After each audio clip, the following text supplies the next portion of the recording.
एकादशी व्रत रहते हैं परम धन्य है, वो हरितोष व्रत है। अब एकादशी व्रत का नियम क्या है और कैसे एकादशी व्रत का फल मिलता है, कई बार चर्चा हुई।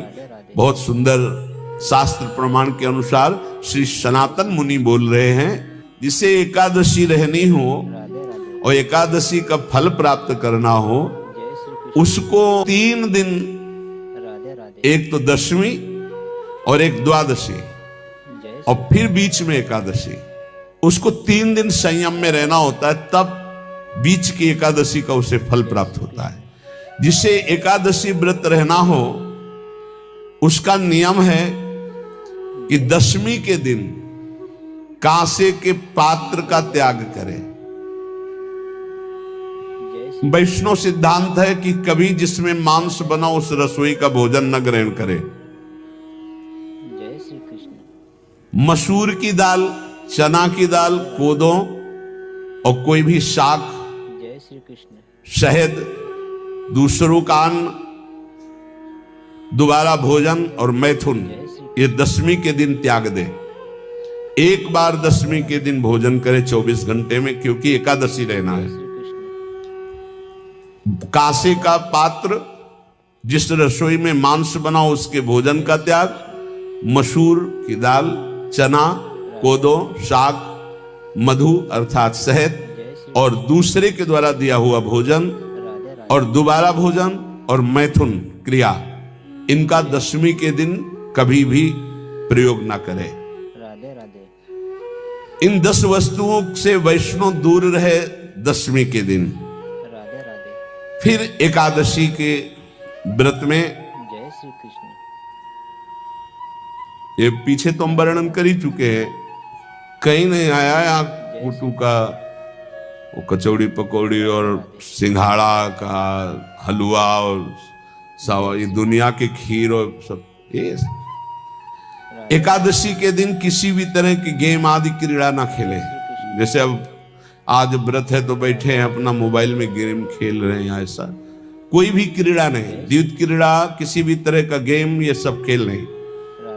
एकादशी के दिन जय श्री कृष्ण, उपासक को चाहिए राधे राधे, कि वो जय श्री कृष्ण, किसी भी तरह की क्रीड़ा, मनोरंजन बिल्कुल नहीं, नींद नहीं लेनी उसको, न दिन में न रात में। राधे राधे, एकादशी व्रत। और प्रायः पुराने महापुरुषों ने ऐसा किया है। श्री कृष्ण, रामदास जी डाकोर के रात में जाते थे,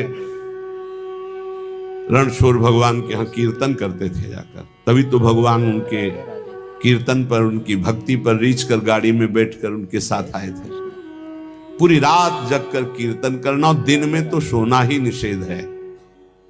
जय श्री कृष्ण, पान खाना निषेध है, एकादशी को बिल्कुल नहीं।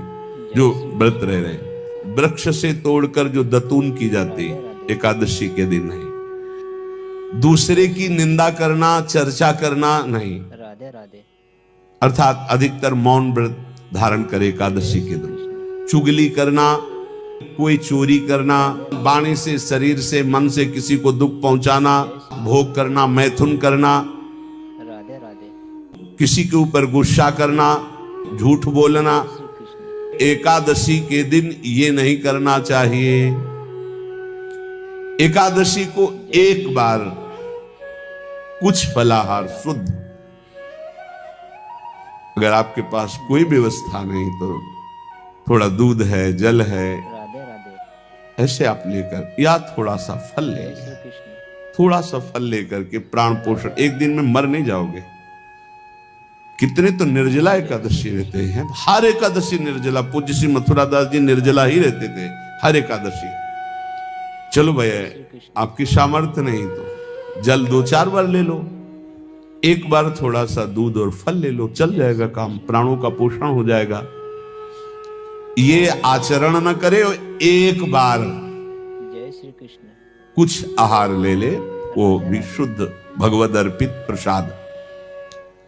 जय फिर द्वादशी को कांस के पात्र में द्वादशी को भी भोजन न पावे। जिस रसोई में मांस बनाओ उसमें आहार न ले, किसी भी तरह का नशा द्वादशी को न करे, शहद न पाए, तेल के बने पदार्थ न पाए, मिथ्या भाषण न करे और बहुत शरीर का व्यायाम न करे, बहुत थकावट वाले कार्य न करे, राधे राधे। दोबारा भोजन न करे, एक बार द्वादशी को भी भोजन पवित्र, जय श्री कृष्ण। मैथुन न करे, जिसका स्पर्श नहीं किया जाता ऐसे पदार्थों का स्पर्श न करे और मसूर की दाल न खाए। द्वादशी को जो इन नियमों का पालन करता है, दशमी द्वादशी ऐसे और एकादशी ऐसे, तब उसे एकादशी व्रत का फल प्राप्त होता है।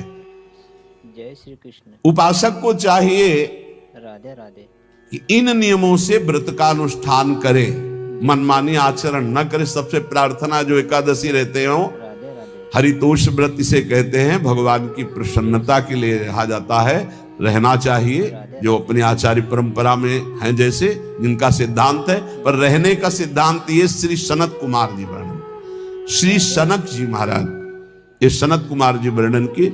सनक जी महाराज कह रहे हैं, यदि भगवान का आश्रय नहीं, सत्संग नहीं है, तो इन चार में से एक हो तो नाश कर देता, फिर चारों हो तो सर्वनाश हो जाता है। यदि सत्संग नहीं है, यदि भगवत आश्रय नहीं है, और खूब राधे धन हो, जवान अवस्था हो, जय श्री और बढ़िया पद मिला हो, प्रभुत्व चलता हो और अज्ञान हो, फिर क्या कहना है? जय श्री बोले ये चारों जहां मौजूद होते हैं वहां सर्वनाश का खेल शुरू हो जाता है। अगर इनमें से एक हो तो सर्वनाश करने में पर्याप्त है। आपके हृदय में इतना ज्ञान तो है ही कि जिसे हम भोग रहे हैं उसमें क्या सुख है। आपको निर्णय मिलता है अंदर से कि नहीं है वो बात जो मैं चाह रहा हूं, फिर पुनः वही क्यों खोज रहे हो? खोज की दिशा बदल दो। संत और भगवत प्राप्त महापुरुष, भक्त, ऋषि, मुनि सब ने दिशा बदली और अनुभव किया, दोनों को अनुभव किया, जगत को भी और प्रभु को भी। सब ने यही निर्णय किया कि ये स्वाप्निक है। स्वाप्निक जैसे स्वप्न में खूब हमने अच्छे अच्छे पदार्थ पाए, पर जगे तो भूख मिटी नहीं, क्योंकि वो स्वाप्निक थे। ऐसे ही जागृत के जितने भोग हैं, स्वप्न जैसा लगता है खूब भोग रहे हैं, लेकिन फिर देखो वैसे ही भूख, वैसे ही तृष्णा, वैसे ही कामना। जो असत जान गए हो उसको छोड़ दो। अगर उसको छोड़ोगे नहीं तो पूरा जीवन केवल इसी बात में चला जाएगा। ये शास्त्र एक ऐसा जंगल है जिससे निकलने के लिए केवल गुरु आश्रय, नहीं शास्त्र में भी फंस जाओगे। बड़े विचित्र विचित्र मार्ग, बड़े विचित्र विचित्र प्रलोभन शास्त्रों में भी है। इसलिए सर्वेषु साधन वरिष्ठिरम निराशा, किसी भी साधना से प्राप्त हुए सुख की तरफ हमारी वृत्ति नहीं। गोरे चरणारविंद लाडली चुके, बस निश्चय कर लो। अब तुम्हें कोई साधन नहीं जानना है, समझना है। जैसे सत्संग हो रहा है, हम अंदर की बातों को समझ रहे हैं। हमें लक्ष्य चयन नहीं करना, लक्ष्य हमारा चयन हो चुका है, श्यामा श्याम। उनमें हमें तन्मय होना है। तन ही राख सत्संग में, ये बड़े भाग्य से मिलता है। अपने को सत्संग मिला, मतलब हरि बहुत हम पे बरस रहे हैं। प्रभु की चर्चा सुनने को, देखो आंख खुली, चिंतन बना, भागो जल्दी सत्संग शुरू होगा। आप सत्संग में आए और चिंतन करने का समय ही नहीं, क्योंकि हमें सत्संग में जाना है। और सत्संग जब सुन रहे हैं तो ये, अगर आप वास्तविक श्रद्धा से सुन रहे तो ये जलन पैदा कर देगा। जो जो बातें आप में नहीं है वो आपके हृदय में चुभने लगेंगी।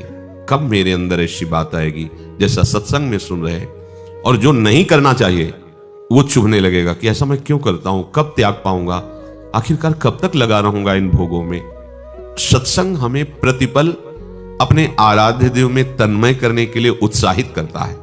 उपासक को अधिक समय सत्संग में ही रखना चाहिए। जैसे सत्संग ये सुना, फिर सत्संग मनन किया और फिर वैसे ही आचरण में उतारे तो सत्संग में ही हो। असत आचरण किए तो असत संग में हो, असत चिंतन किए तो असत संग में हो, असत भाषण किए तो असत संग में हो। राधा राधा, इससे बड़ा कोई सत नहीं है। और हर समय नाम प्यारी जू का उच्चारण कर रहे हो।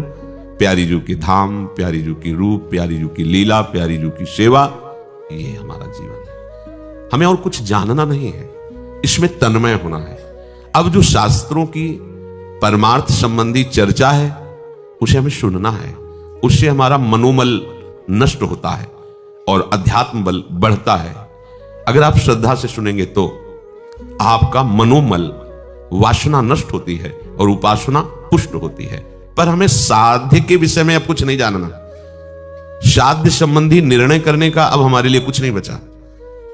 हमारा साध्य जुगल किशोर हैं, हमारा साधन उनका नाम, उनका रूप, उनकी लीला, उनका धाम, उनकी सेवा। इसके विषय में इस रस के उपासक को कुछ जानना नहीं है। हां, अब इनकी वृत्ति हमारे हृदय में कैसे टिके उसके लिए सावधानियां शास्त्रों में जो वर्णन की गई है। जो कच्चा उपासक होता है वो अपने अहम की वृत्ति होने के कारण वो लड़ाई करने लगता है अंदर से। नहीं भाई, ऐसा कैसे हो सकता है, ऐसा तो नहीं होगा, हम तो ये करते रहे हैं यही करेंगे, हम तो ये पढ़ते रहते हैं यही पढ़ेंगे, हमारी ऐसी दिनचर्या, हम ऐसे चलेंगे। सदगुरु काहे को बनाया जाता है? उनकी प्रदत्त दिनचर्या, उनके प्रदत्त ग्रंथ, उनके प्रदत्त मंत्र और उनके प्रदत्त कंत, तभी सांगोपांग उपासना होती। मनमानी हमारा सब कुछ छूट जाए और गुरुमानी हो जाए। गुरु प्रदत्त ग्रंथ का स्वाध्याय, गुरु प्रदत्त मंत्र का जप, गुरु प्रदत्त कंत की आराधना, कंत माने इष्ट देव, गुरु प्रदत्त पंथ में चलना, सांगोपांग उपासना सिद्ध हो जाएगी। आना तो इसमें है ना, और उपासक समय नष्ट करता रहता है। जब आपको बिहारी जी की तरफ जाना है तो आपको इधर दिल्ली वाले मार्ग की जानकारी क्या काम आएगी? आपको तो बिहारी जी जाना है, राधा वल्लभ जी जाना है।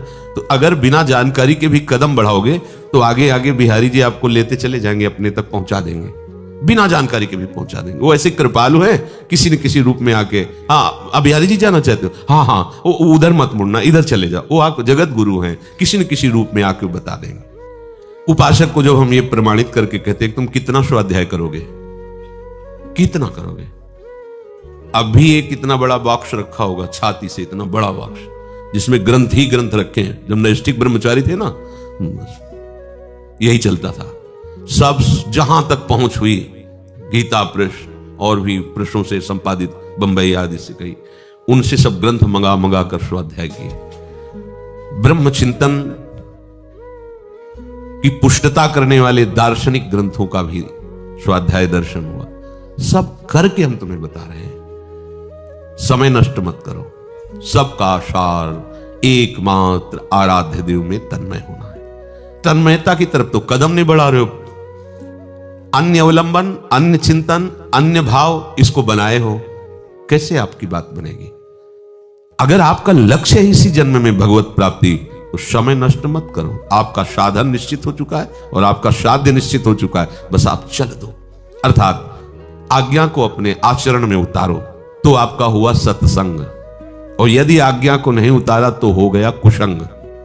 यहीं रह रहे हो, अन्य चिंतन, अन्य भाषण, अन्य अवलंबन, अन्य भाव। पानी में मीन पियासी मुझ सुन सुन आवे हांसी, नहीं अनुभव हो पाएगा। ये आनंद समुद्र है वृंदावन, प्रेम से दिव्य चमत्कार यहां है। आपको क्यों अनुभव में नहीं आ रहे? अन्य भाव, अन्य अवलंबन, अन्य चिंतन, अन्य बल, तो क्यों बनाए हो इसको? इसी से तो तुम्हारी दुर्गति हुई है, पर जीव समझ नहीं रहा। इन अन्य का आश्रय लेकर अनन्य धर्म में जो पर्दा पड़ा है वो हटा ही नहीं पा रहा। अन्य छोड़ो, अनन्य बनो। अनन्यता ही जीवन का परम लाभ है। चाहे गीता उठा के देखो, कोई भी शास्त्र देखो, अनन्य हो जाओ। अनन्य होना हमारी सिद्धि है। अगर आप अन्य का त्याग करके कुछ ही समय अनन्य भाव से उपासना कर ले तो मन ही प्रेम रस भेव, मन प्रेम रस में डूब जाएगा। मन क्यों नहीं प्रेम रस में डूब पाता? कहते हैं ना, डूबने वाले को तिनके का सहारा काफी होता है। और आपने तिनकों को क्या बड़ी बड़ी मूल जड़ों का सहारा ले रखा है जो माया का पोषण करने वाली है। शरीराभिमान, बुद्धि का अभिमान, अन्य अवलंबन, अन्य भाव, अन्य चिंतन। समझो इस बात को। देखो, संत महात्मा जितने भी सृष्टि में हैं और भगवत चरणारविंद के अनुरागी हैं, सच्चे मार्ग के पथिक हैं, वो आपसे इतना प्यार करते हैं कि आपसे कोई प्यार उतना नहीं कर सकता। क्योंकि आपको जो भी जगत में प्यार करेगा वो देह भाव से करेगा। कोई भी कितना प्यारा हो, वो विषय सेवन के लिए आपको प्रेरित करेगा। अच्छा खाओ, ऐसा ऐसा, ये तुम्हारे विषय सुख की सोच सकता है जो तुम्हारी दुर्गति का कारण होगा। ये प्यार हुआ? कोई हमें खूब ऐसे दुलार करके चाकू मार दे, ये प्यार हुआ क्या? तो चाकू मारना ही तो हुआ। जो न तरे भवसागर असमाज नर पाए, श्रोति निंदक मंदमति आत्महनन गति जाए। ऐसा सुंदर अवसर मिला और हमें विषय सेवन में फंसा दिया जाए, विषय सुख में फंसा दिया जाए, शरीराभिमान पुष्ट किया जाए। ये जगत के प्यार से होता है। सदगुरु संत महात्मा, उनको इस बात का पता है कि अगर इसका देहाभिमान नष्ट नहीं हुआ, इसका इंद्रिय भोग का सुख भाव नष्ट नहीं हुआ, ये प्रियालाल को नहीं प्राप्त कर। वो ऐसा क्यों, ऐसा क्यों? तो तुम्हें लगता है पता नहीं कैसे पीछे पड़े। इतनी करुणा उनके हृदय में होती है कि अगर तुम थोड़ा उनके अनुकूल भाव को समझ जाओ तो सदा सदा के लिए तुम उनके हो जाओगे। अगर आप उपासना को अपनी नहीं समझोगे तो जीवन व्यतीत हो जाएगा, आपको रस नहीं मिलेगा। ये रस बहुत क्रियाओं से प्राप्त नहीं होता, ये रस अनन्य भाव से प्राप्त होता है। अच्छे से समझ लो, बहुत दौड़ भाग जितना चाहो कर लो, ये रस नहीं मिलने वाला। ये रस क्रियाओं से नहीं मिलता। ऐसे आंतरिक पूर्ण अनन्य होकर के अब थोड़ी भी सेवा बन जाएगी तो आप डूब जाओगे। जब भाव का प्रादुर्भाव होता है, चलते फिरते उठते बैठते वो स्वाभाविक भाव अपने आराध्य देव में डुबोता रहता है। बाहर की कोई भी घटना जिसमें तुम्हारा बिल्कुल भाव नहीं बन सकता, वो आपको डुबो देगी निकुंज रस में। कोई भी घटना, छोटी सी बात, छोटी सी, एकदम अपने भाव में। वो भावुक जन ही उस विषय को समझते हैं। भाव प्राप्त हो गया, सब काम बन गया। अनन्य को भाव प्राप्त होता है, अन्य अवलंबन करने वाले को भाव प्राप्त नहीं होता। प्रभु भी बार बार गीता जी में अनन्यता की तरफ जोर किया है। अगर आप बुद्धिमान हो, विवेकवान हो, भक्त हो, उपासक हो, रसिक हो, इसी जन्म में श्री जी से मिलना चाहते हो तो एक बात पकड़ लो, अनन्य हो जाओ लाडली जी के, प्रियाजू के। ऐसे अनन्य हो जाओ कि यह जोरी अविचल वृंदावन, नाहिन आन सुख काज। ना अन्य कोई धर्म, ना अन्य कोई मार्ग, ना अन्य कोई बात, ना अन्य कोई आश्रय, ना अन्य कोई अवलंबन। श्री जी पक्का मिलेंगे, भगवत प्राप्ति पक्का। अब समझ नहीं पा रहे हो तुम, किसी क्रिया से भगवत प्राप्ति नहीं होती। क्रियाओं का तो वर्णन तुम्हारे अंदर जो असाधन है, दुष्प्रवृत्तियां हैं, उनसे बचने के लिए क्रियाओं में लगाया गया है। सत क्रिया करो तो असत क्रिया छूट जाएगी। जैसे एक कांटा लगा हो तो उसी की नोक जैसे दूसरे यंत्र से उसे निकाला जा सकता है। हम असत क्रियाओं में बंध गए हैं तो सत क्रिया करके असत क्रिया से मुक्त होते हैं। सत क्रिया से भगवत प्राप्ति नहीं, सत क्रिया करके असत क्रिया से मुक्त हुए। और जब सत क्रियाएं होती हैं तो निर्मलता लाती है हृदय में। उस निर्मलता में हम देख पाते हैं कि हम करता नहीं है। तो कर्ता भाव हट जाने से सत्क्रिया भी वो बांधने वाली नहीं होती। कर्ता भाव से ही उसका फल मिलता है। कर्ता भाव गया, अब शुभ अशुभ दोनों नष्ट हो गए और वो अपने स्वरूप में स्थित हो गया, वो भगवत प्राप्त हो गया। कोई कठिन नहीं, अनन्य होना कठिन है। मन वचन कर्म से त्रिशुद्ध हो जाओ, ये जीवन इसीलिए मिला है। समझ जाओ, कब तक भटकोगे, कितना पढ़ोगे, कितना जानकारी करोगे, कितना। ब्रह्मा जी से बढ़कर कोई जानकार तो है नहीं। और लालजू की एक लीला में उनकी सारी जानकारी रद्दी कागज हो गई, नहीं हो गए। कितना जानकार बनोगे? अरे इनका नाम जप करो, इनकी सेवा करो, इनको प्रणाम करो और इनके गर्भ में रहो। देखो, बहुत सूक्ष्मता की बात आपको बताते हैं। आचार्य शरणागत परंपरा से जब तक उपासक अपने चित्त को रंगता नहीं है, तब तक रंग नहीं आता, चाहे कोई भी हो। बहुत सूक्ष्मता से झांक के देखा गया है, रंग नहीं आता। बिना आचार्य कृपा के रंग नहीं आता। चाहे वो दास्य भाव हो, चाहे वो सख्य भाव हो, वात्सल्य भाव हो, गोपी भाव हो या सहचरी भाव हो, बिना आचार्य कृपा के आज तक कोई इस रस को प्राप्त नहीं कर पाया। आचार्य जो आपको भाव दे रहे हैं, जो उपासना दे रहे हैं, उसमें आसक्त तो होना पड़ेगा। मनमानी बिल्कुल नहीं होगी, तभी आप चल पाएंगे। अगर अन्य आश्रय इतना भी है तो महारानी जी की झलक नहीं मिल सकती। एक शब्द में गुरुदेव ने कहा था कि आपकी अनन्यता में कमी है। यहां तो मन क्रम वचन त्रिशुद्ध, बस मेरी महारानी श्री राधा रानी, हमारे माई श्यामा जू को राज, राहो को काहो मने दिए, मेरे प्राणनाथ श्री श्यामा, शपथ करो तृण छिए, राहो को काहो मने दिए। सब शास्त्रों का स्वाध्याय और गुरु कृपा से उन मार्गों को चल के जो तुम सोच ही नहीं सकते हो, तब हम आपको कह रहे हैं भटको मत, समय नष्ट मत करो, बस राधा राधा राधा। बोले आपका क्या अनुभव, हम विश्वास करें? पूज्य राधा बाबा जैसा कोई बिरला ही सन्यास धर्म का पालन करने वाला मिलेगा, बिरला ही, कट्टर स्वभाव के, ना तो ना, मतलब उनके जीवन चरित्र को राधा बाबा के जो ठान लिया सो ठान लिया, और भगवान शिव के उपासक प्रारंभ में। अब यदि आपका राधा चरणारविंद का दासत्व तो नहीं आ रहा भाव में, बहुत दुर्भाग्य है। किशोरी जी के महल में रहते हुए, किशोरी जी का खाते हुए, किशोरी जी की कृपा से पोषित हुए, तुम जय लाडली नहीं बोल सकते? लाडली जी का यश चल रहा है, तुम्हें और कुछ सुहा रहा है? कुछ पढ़ना, कुछ सुनना, कुछ देखना, कुछ मानना, दुर्भाग्य है। अरे ऐसी करुणामयी सखी के साथ रहते हुए अब क्या, ये हमारी सखी है स्वामी, ऐसी करुणामयी हमारी, कैसे बताएं तुम्हें, करुणा की समुद्र है।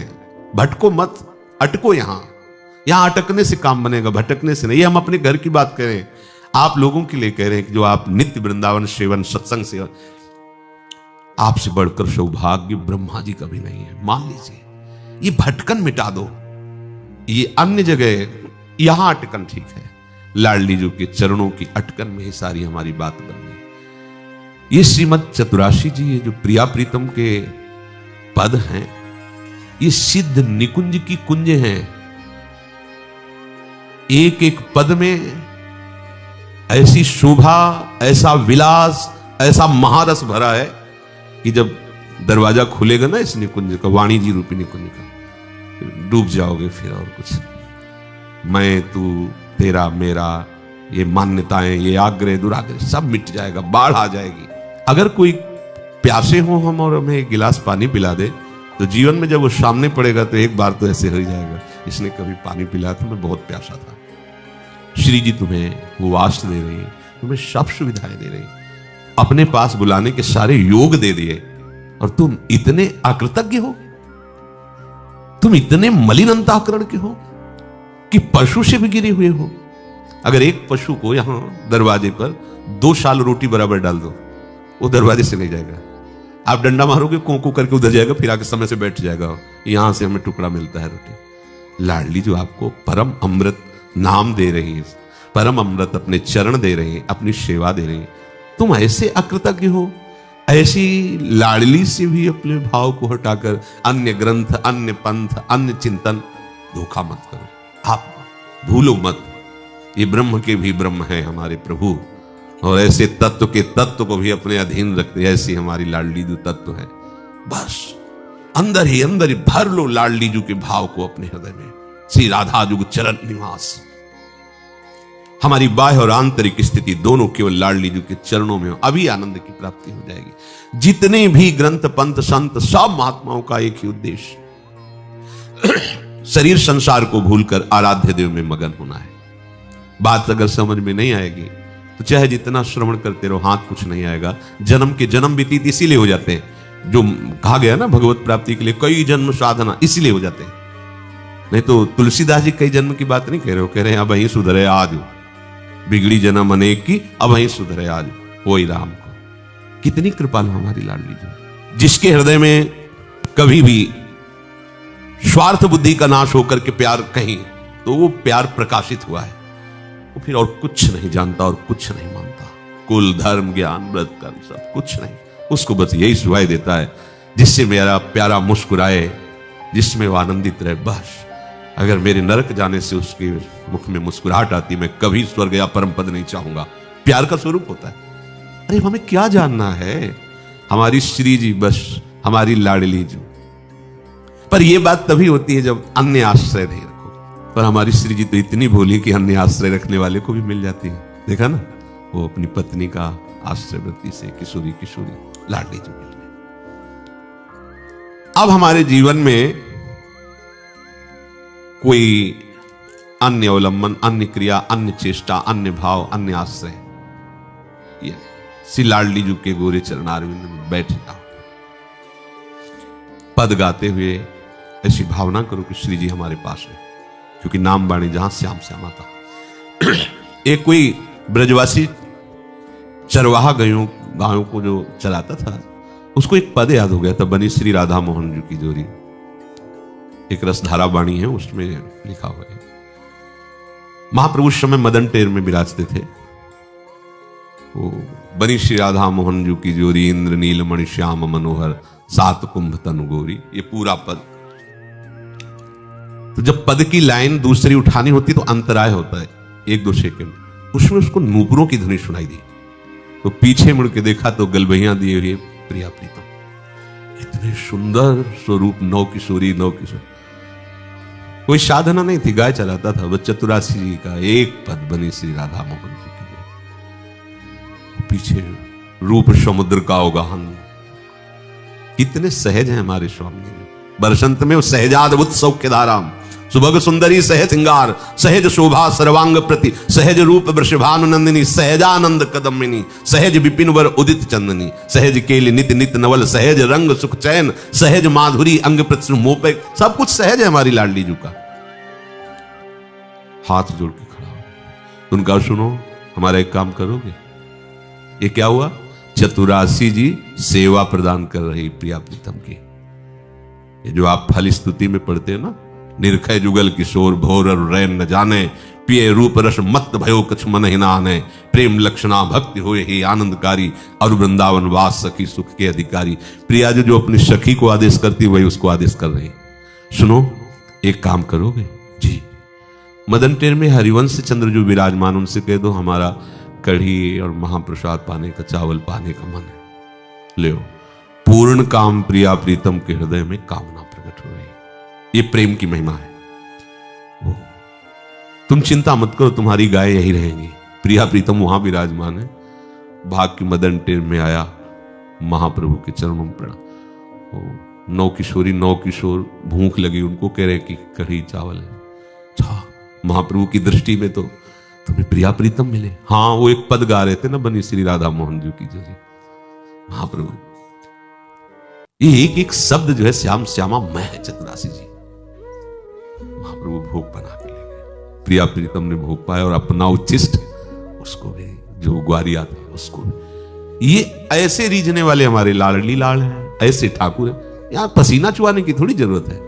कभी चतुरासी जी गा रहे हैं, कभी 42 लीला गा रहे हैं, कभी नाम चल रहा है, कभी मंत्र चल रहा है, कभी प्रिया प्रीतम की सेवा में मगन है।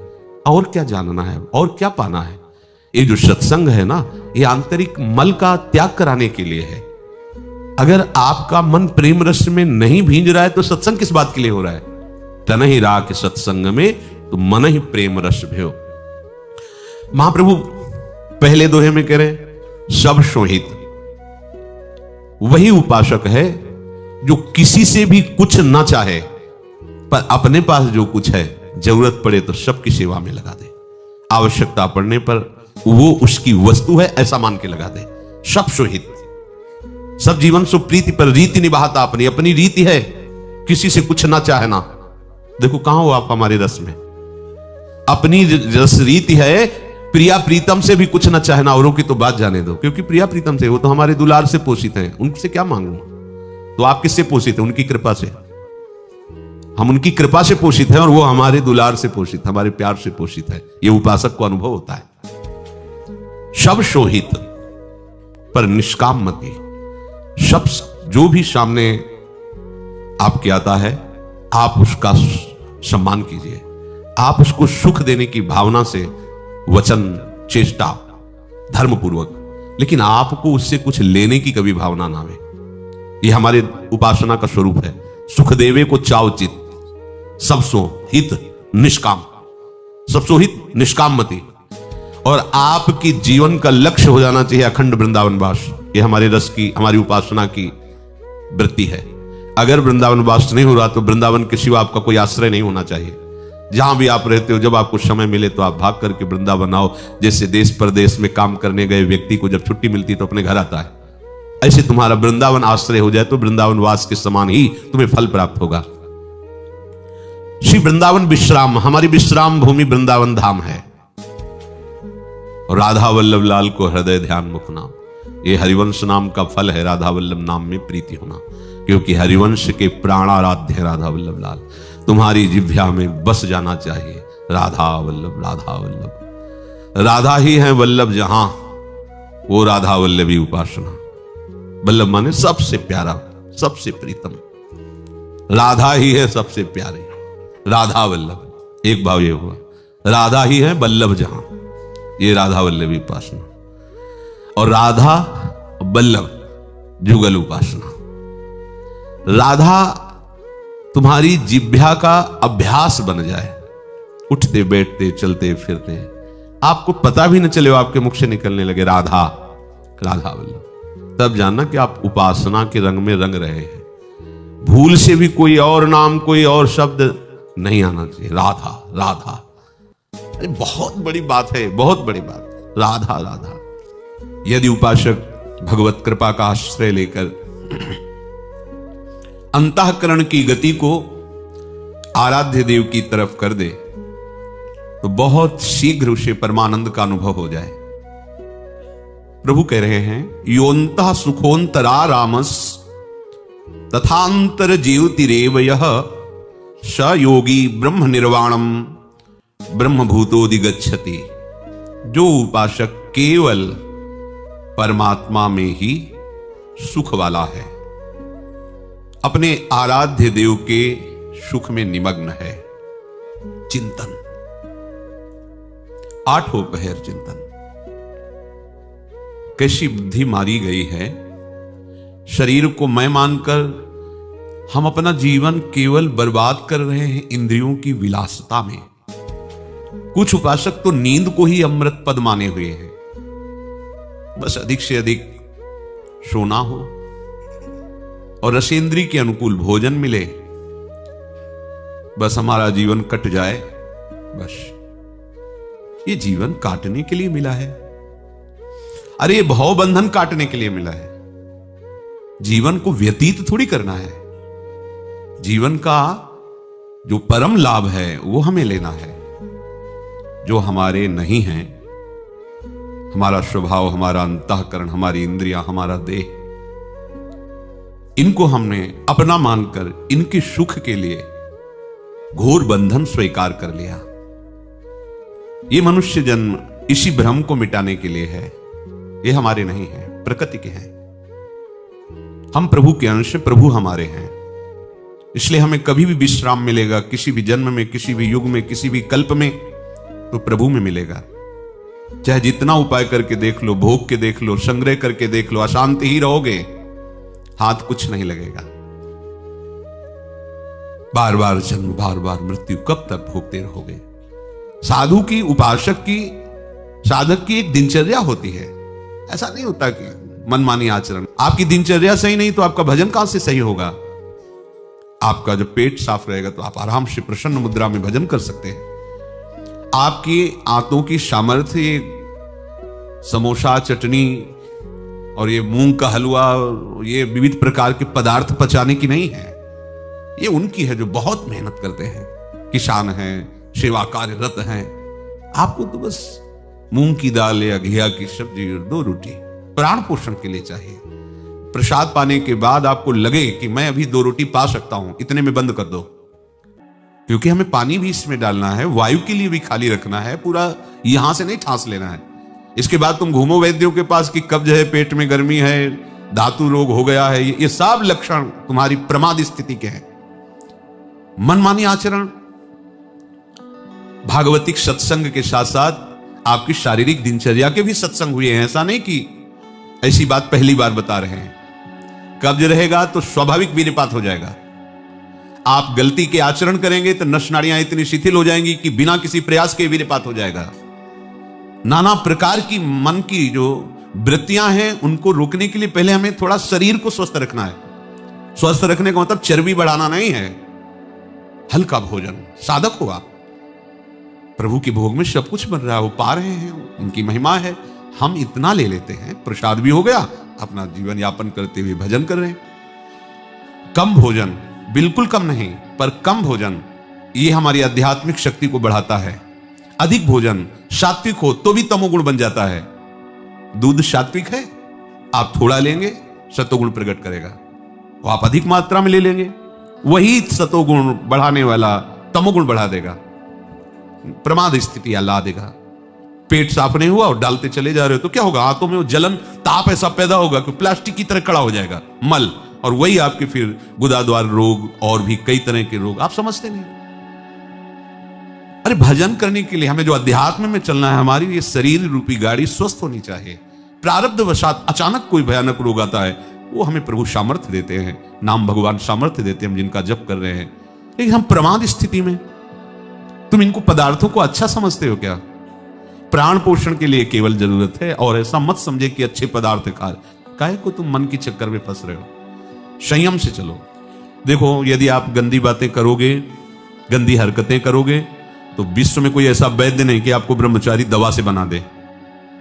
मान लीजिए, हमारी प्रार्थना मान लीजिए, यदि आपने अंगों को छेड़ा नहीं है तो लिख लो, आपका ब्रह्मचर्य क्षीण नहीं हो सकता।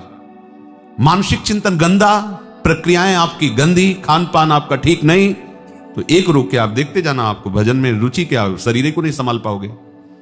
मान जाओ मेरी बात। 24 घंटे में प्राण पोषण के लिए 2-4 रोटी काफी है।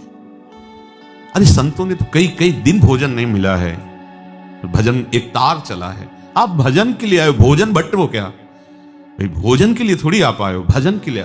सृष्टि में किसी भी पदार्थ की कमी नहीं, माया रचित है, वो ऐसे बढ़ते चले जाएंगे। अपने को एक सीमा रखनी खान पान की।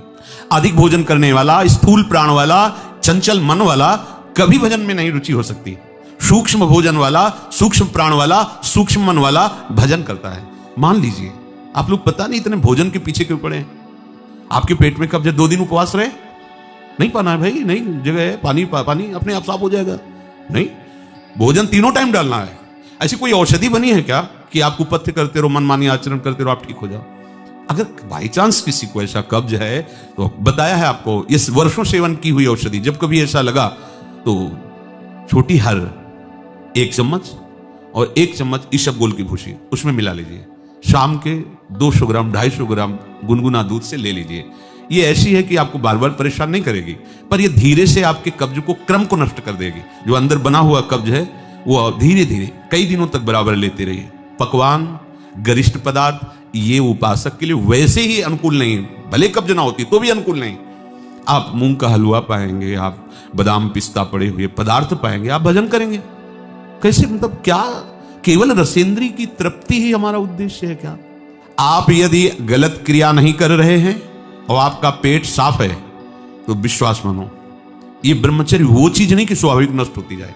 जिनको ये है कि होती है, तो यदि 8 दिन में आपने नष्ट किया है और अब आप रोकना चाहते हैं तो वर्षों आप नहीं रोक सकते। वो 8 दिन 10 दिन के अंतर्गत नष्ट होगा, स्वाभाविक नष्ट होगा। अगर आप छेड़ेंगे नहीं तो धीरे धीरे अंतराय बनता चला जाएगा, एक दिन आप ब्रह्मचारी हो जाएंगे।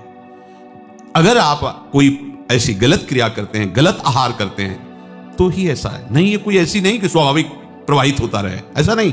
ये आपकी गलती का परिणाम है। आपने बहुत ही गलत कार्य किए, अपने ऊपर गलत किया, इसीलिए आपकी दुर्दशा है कि आपकी धातु जाते। ये धातु रोग जाते किनको होते हैं? विषयी पुरुष को, पामरों को, जो नीच प्रकृति से नीच क्रियाएं करते हैं। ऐसे ये धातु कोई ऐसी चीज थोड़ी कि स्वाभाविक निकल जाती है, ऐसा नहीं है। एक मनोवाह नाड़ी है अंदर। भीष्म पितामह जी परम ब्रह्मचारी है, वो वर्णन करते हैं। अगर उसको ताप नहीं पहुंचा मनोवाह नाड़ी को तो वीरपात हो ही नहीं सकता। ये तभी पात होता है जब उसका ताप की 2 प्रक्रियाएं, पहला चिंतन, दूसरी क्रिया। अगर आपने कामाशक्त होकर चिंतन किया तो कामाग्नि मनोवाह नाड़ी को ताप से युक्त कर देगी। अब वो क्रिया हो ना हो, वो आपका नष्ट हो जाएगा। आपने कोई क्रिया की तो नष्ट हो जाएगा, नहीं कोई सवाल ही नहीं उठता। ये नई नई अवस्था के बच्चे धातु रोग से ग्रसित हो रहे हैं, कमर दर्द कर रही है, आंखों में कम दिखने लगा है, ये परेशानियां वो परेशानियां। इसका कारण आप हैं। आप देखिए ना, इस विषय पर कोई चर्चा नहीं करना चाहता, ना सुनना चाहता है, केवल पशुवत आचरण के लिए छूट मिल जाए बस। सावधान रहिए, ये जीवन खिलवाड़ नहीं, चाहे आप गृहस्थ हो चाहे विरक्त हो। ये जो ब्रह्मचर्य है ये आपको अच्छा गृहस्थ बनाएगा, ये ब्रह्मचर्य आपको अच्छा उपासक बनाएगा। अगर आप इसको यूं ही छीण करते रहे, चाहे गृहस्थ हो या विरक्त हो, तो आप किसी काम के नहीं रह जाएंगे। ध्यान रखना, किसी काम के नहीं रहे। कुछ दिनों के बाद आपके शरीर में जगह जगह पीड़ाएं होने लगेंगी, चिंतन आपका सामर्थ्यशाली नहीं रह जाएगा, स्मृति शक्ति आपकी लोप होने लगेगी, और जिसे आज की भाषा में डिप्रेशन कहते हैं, उसके शिकार हो जाओगे। देख लेना, आप देख लेना, मान लेना। ब्रह्मचर्य ऐसी सामर्थ्यशाली, एक बार श्लोक बोलो कंठस्थ हो जाएगा। अगर शरीर स्वस्थ है, कोई अन्य औषधियां या अन्य इस तरह के विकारात्मक पदार्थ अंदर नहीं जाते, और ब्रह्मचारी तो एक बार बोली बात बोल लो, चाहे जब सुन लेना वो जीवन में सुनाई दे देगी। आपको स्मृति नहीं, प्रभु की स्मृति नहीं, आपको अपनी दिनचर्या की स्मृति नहीं। साधक का दर्शन मात्र सुख प्रदान करता है। कैसा आपका कैसा स्वरूप होता जा रहा है, कैसी आपकी भावना बनती जा रही, कैसी आपकी दिनचर्या होती जा रही, कभी लौट कर देखो ना अपने जीवन में।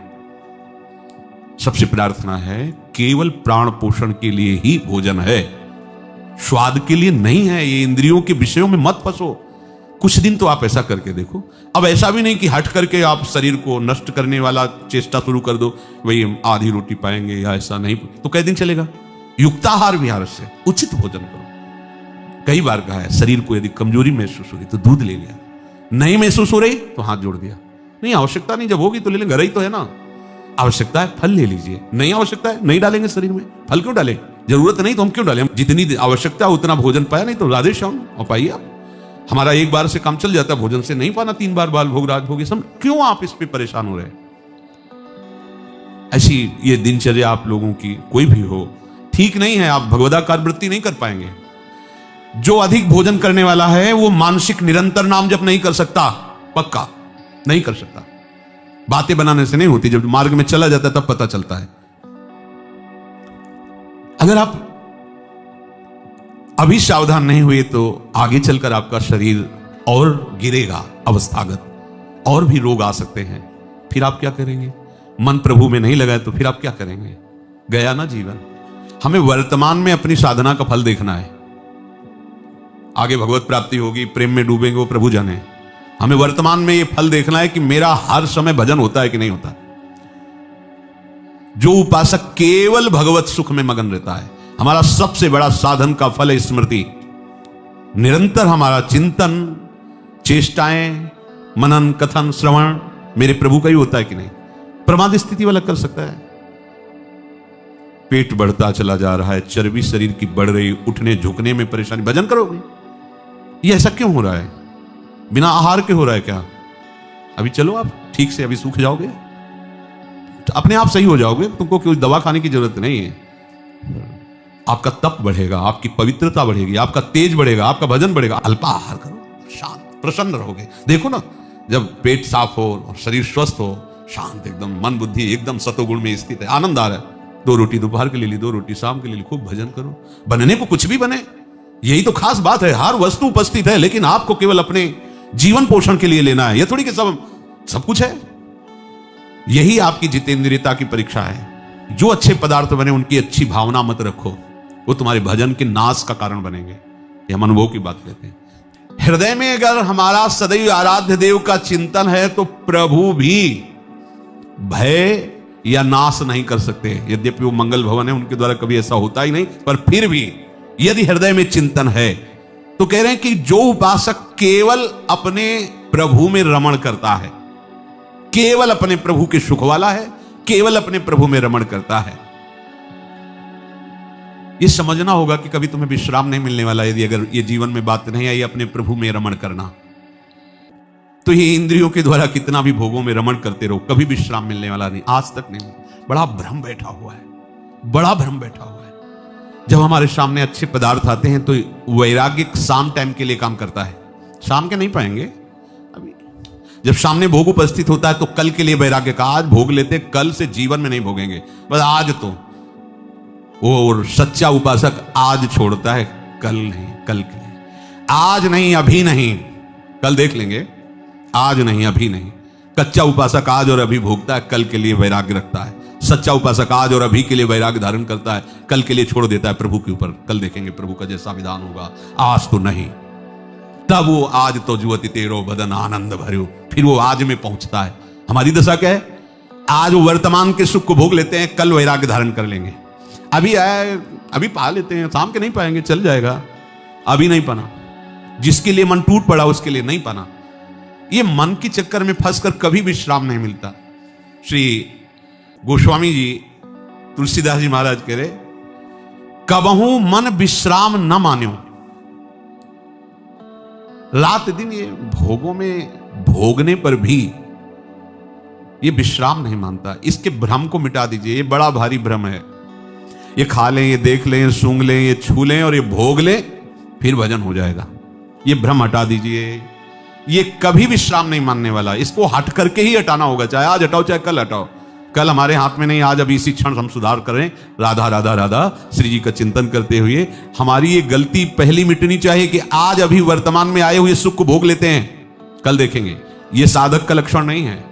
साधक वर्तमान में अपने आराध्य देव के सुख वाला होता है, विषय वाला नहीं। और ये हमें सलाह बहुत गलत देते हैं मन इंद्रियां कि कल छोड़ देंगे, आज तो पा लेते हैं, आज तो भोग लेते हैं, आज तो देख लेते हैं। इसी का सुधार करना है, आज का सुधार करना है। अगर आज का सुधार होता रहा तो कल तुम्हारा बहुत भागवतिक जाएगा। आज विषय भोग लिया तो कल तुम्हारा वैराग्य युक्त नहीं जाएगा। 2-4 घंटे के अंतर्गत ही ऐसा तूफान पैदा करेगा मन, भूल जाओगे कि हमने सोचा था कल वैराग्य से रहेंगे। फिर इधर इधर वृत्तियां ऐसी भागती चली जाएंगी, तुम्हारे हाथ बिखर पड़े मन सिमटत नहीं। रात दिन इंद्रियां केवल विषय भोगों का चिंतन करती हैं। देख लीजिए, समाज में बैठे हो तो थोड़ी देर शांत हैं मन बुद्धि, एकांत में जाते ही इनकी दशा बदल जाती है। बस वही पार्थिव संसार हमारे सामने होता है, वही इंद्रियों के भोग और भोगों में विचरण करती हुई इंद्रियां और मन उसका नेता, और हम उसके दृष्टा न बन करके उसके कर्ता और भोक्ता बन करके दुर्गति को प्राप्त हो रहे हैं।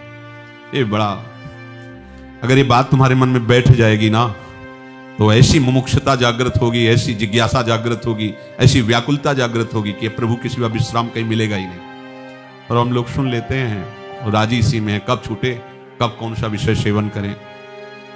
ये मन को आपको समझाना पड़ेगा प्यार से, शासन से। सब सत्संग का सार है। ये जब तक नहीं समझ पाएगा तब तक रोज सत्संग चलता रहेगा, आप सुनते रहेंगे, मनमानी करता भी रहेगा। शासन तभी कहा है कि इसको मनन करके धारणा में लाओ। धारणा लग जाएगी, हृदय में हो जाएगी तो आग पैदा हो जाएगी। इस शरीर में कौन सा ऐसा सुख है जिसके लिए तुम सच्चिदानंद प्रभु से विमुख हो रहे हो? कौन सा ऐसा सुख है बताइए? मलमूत्रों के द्वार में यदि कहीं सुख होता तो सब हाथ उठा कर देते, अब कछुनातन चाहिए मोरे।